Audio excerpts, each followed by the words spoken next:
Hi, I'm Sarah, an SLP at Metro Therapy.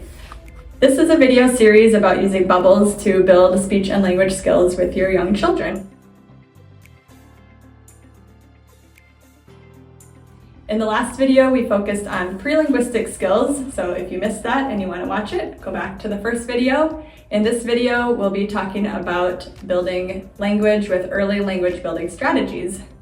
The great thing about these strategies is they can be used in any language. So if English is not your first language and you don't want to use a different language, they will work just as well. They can also be used with children that are using AAC devices. So the first strategy we're going to talk about is high frequency modeling. So this is just a fancy way of saying you're going to say the same word lots and lots of times during your activity. So here's an example with just using the word bubbles. I might say something like this. Want to play bubbles? Look, bubbles. Here come the bubbles. Bubble, bubble, bubble. It might feel like overkill at first, saying the same word so many times, but the repetition is so beneficial for our young children who are at risk for or diagnosed with communication disorders or delays.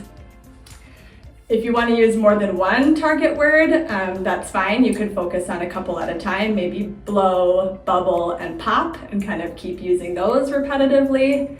And one really easy way to do that is to use our second strategy, which is using verbal routines. So a verbal routine is kind of a predictable set of words or phrases that go along with a repeated activity.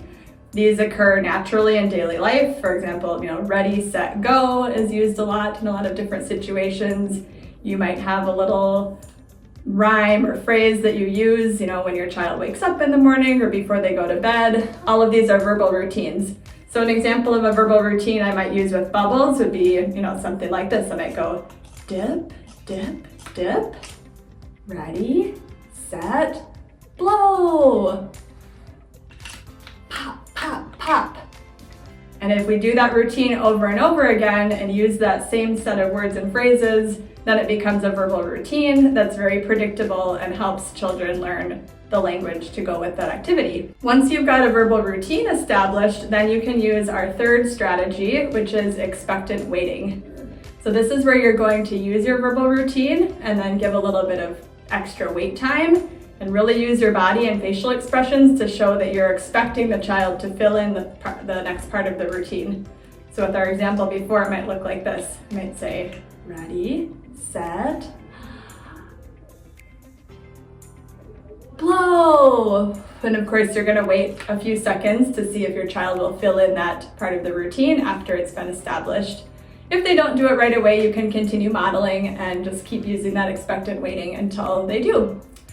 In the next video, I'll be describing some new ways that you can continue to build vocabulary once these early language strategies are off and running.